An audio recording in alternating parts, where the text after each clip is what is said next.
आज हम भगवत गीता के 8वें अध्याय अक्षर ब्रह्म योग की प्रथम 6 श्लोकों की यात्रा पर चलेंगे। यह अध्याय जीवन और मृत्यु के सबसे गहन प्रश्नों का उत्तर देता है। प्रश्न जो हर सोचने वाले मनुष्य के भीतर कभी न कभी आवश्यक उठते हैं। कल्पना कीजिए, महाभारत की युद्ध भूमि, चारों ओर शंखनाद, रथों की आवाज और योद्धाओं का हुंकार। ऐसे समय में भी अर्जुन का मन युद्ध की रणनीति पर नहीं बल्कि जीवन के अंतिम सत्य पर केंद्रित है। वह पूछता है, हे कृष्ण, ब्रह्म क्या है? अध्यात्म किसे कहते हैं? कर्म का वास्तविक स्वरूप क्या है? अधिभूत और अधिदैव का अर्थ क्या है?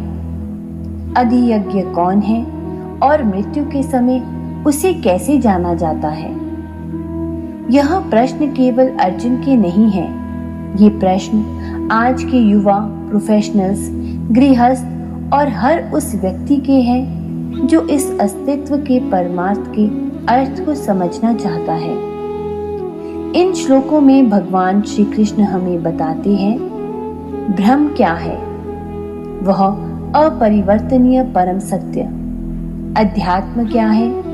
अपने आत्म स्वरूप का बोध। कर्म क्या है? जीवन और प्रकृति का शाश्वत नियम। अधिभूत, अधिदैव, अधियज्ञ, इनका गूढ़ अर्थ। मृत्यु के समय स्मरण और साधना का महत्व। आज जब हम मृत्यु को भय, रोग या वृद्धावस्था से जोड़कर देखते हैं, यह ज्ञान हमें सिखाता है कि मृत्यु कोई अंत नहीं बल्कि चेतना के विस्तार का द्वार है। जैसे रात के बाद सुबह निश्चित है, वैसे ही मृत्यु के पार भी जीवन है, बस स्वरूप बदल जाता है।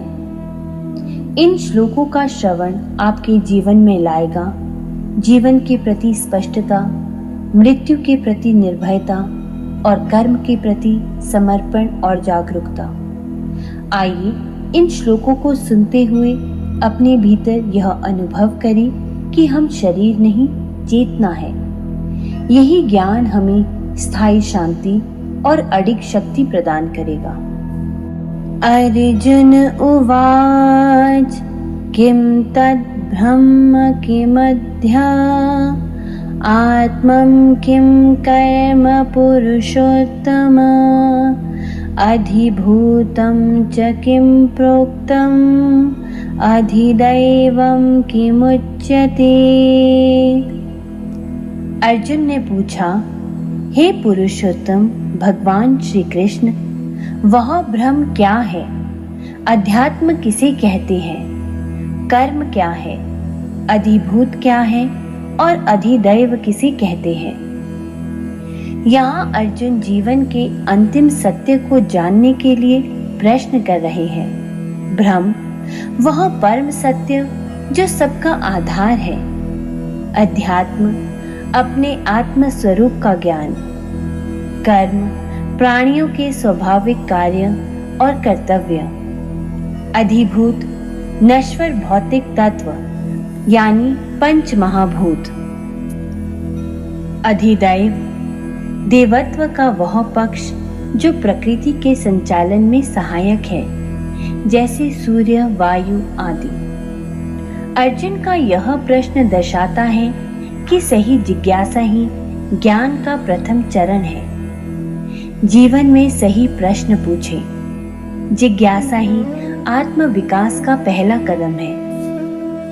अधियज्ञः कथं कुत्रः देहेऽस्मिन् मधुसूदन प्रयाण काले च कथं ज्ञेयोऽसि नियतात्मभिः।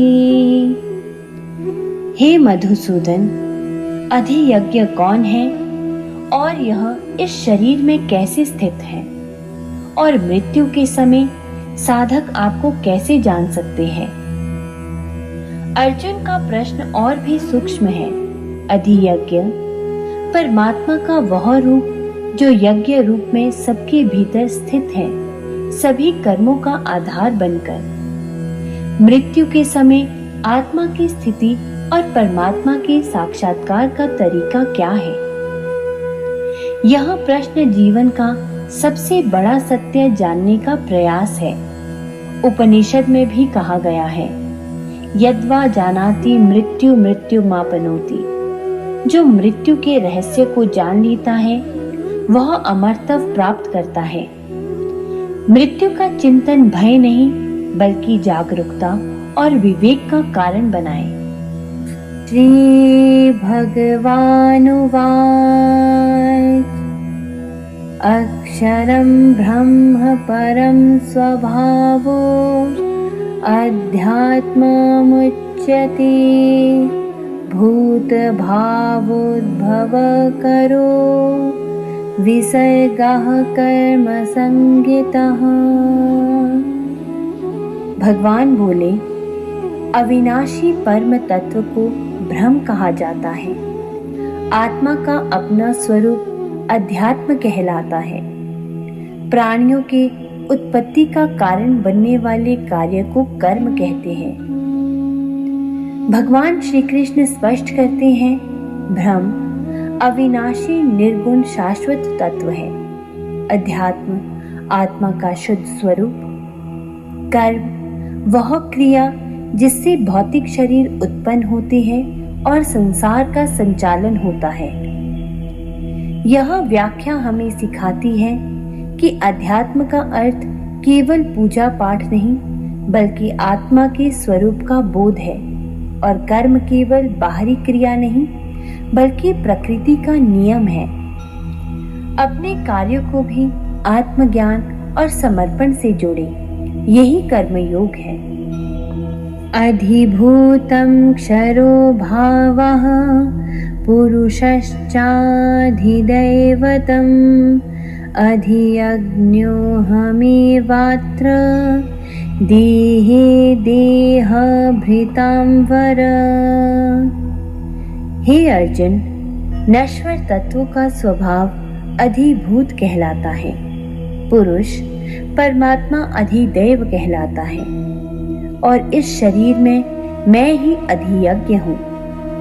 भगवान बताते हैं, अधिभूत सभी नश्वर पदार्थ जैसे शरीर प्रकृति के तत्व है।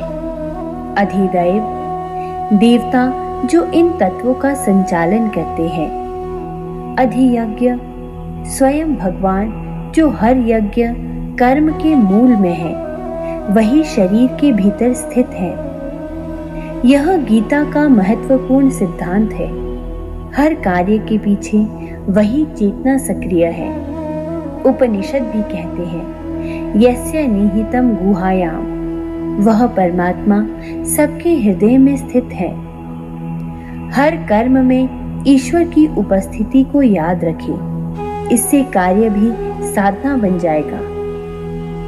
अंतकाले च मामेव स्मरन् मुक्त्वा कलेवरं यः प्रयाति समद्भावं याति नास्त्यत्र संशयः।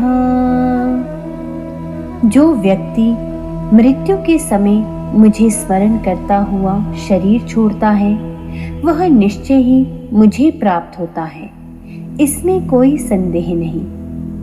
भगवान श्री कृष्ण यहाँ मृत्यु के समय की चेतना का महत्व बताते हैं। जीवन भर का अभ्यास ही अंत समय के स्मरण में प्रकट होता है। उपनिषद भी कहते हैं, यत् स्मरण भवति तद् भवति। अंतिम स्मरण ही गति का निर्धारक होता है। यह नियम कोई चमत्कार नहीं बल्कि मन के संस्कार और अभ्यास का परिणाम है। हर दिन थोड़ी देर ईश्वर का स्मरण करें, अंत समय में वही आपकी शक्ति बनेगा। यम यम वापि स्मरन् भावं त्यज्यत्यन्ते कलेवरं तं तमेवैति कौन्तेय सदा तद्भावभावितः। हे कौन्तेय, जो भी व्यक्ति अंत समय में जिस भाव का स्मरण करता है वह उसी को प्राप्त होता है। यह शाश्वत नियम है। अंत समय का चिंतन ही अगले जन्म या गति को निर्धारित करता है। इसलिए जीवन भर का चिंतन और अभ्यास ही मृत्यु के समय स्मरण बनता है। यह मनोवैज्ञानिक सत्य भी है। जो भाव हमारे भीतर गहराई से बैठा है वही अंतिम क्षण में सामने आता है। अपने दैनिक चिंतन को सकारात्मक और ईश्वरमय बनाएं। अंत समय में वही साथ जाएगा। आज के इन 6 श्लोकों में हमने जाना कि ब्रह्म वह परम सत्य है जिसमें संपूर्ण सृष्टि व्याप्त है। अध्यात्म अपने वास्तविक स्वरूप का ज्ञान है। कर्म प्रकृति का शासन है जिससे संसार चलता है। अधिभूत और अधिदैव प्रकृति और देवत्व के वे रूप हैं जो इस जगत को संचालित करते हैं। अधियज्ञ स्वयं भगवान जो हर यज्ञ और कर्म का आधार है। मृत्यु का स्मरण भय नहीं बल्कि जागरूकता और साधना का अंतिम अवसर है। इन श्लोकों का सार यही है कि जीवन का प्रत्येक क्षण, प्रत्येक कर्म और अंतिम क्षण तक सबका उद्देश्य एक ही होना चाहिए, अपने आत्म स्वरूप और परम सत्य से जुड़ना। जीवन में कोई भी कार्य छोटा या बड़ा नहीं होता यदि उसमें चेतना जागरूक और समर्पित हो। मृत्यु भी साधना का अंतिम चरण है यदि मन प्रभु स्मरण में स्थिर हो। आज का संकल्प है कि मैं अपने हर कर्म को साधना बनाऊंगा और अपने जीवन का केंद्र परमात्मा को रखूंगा।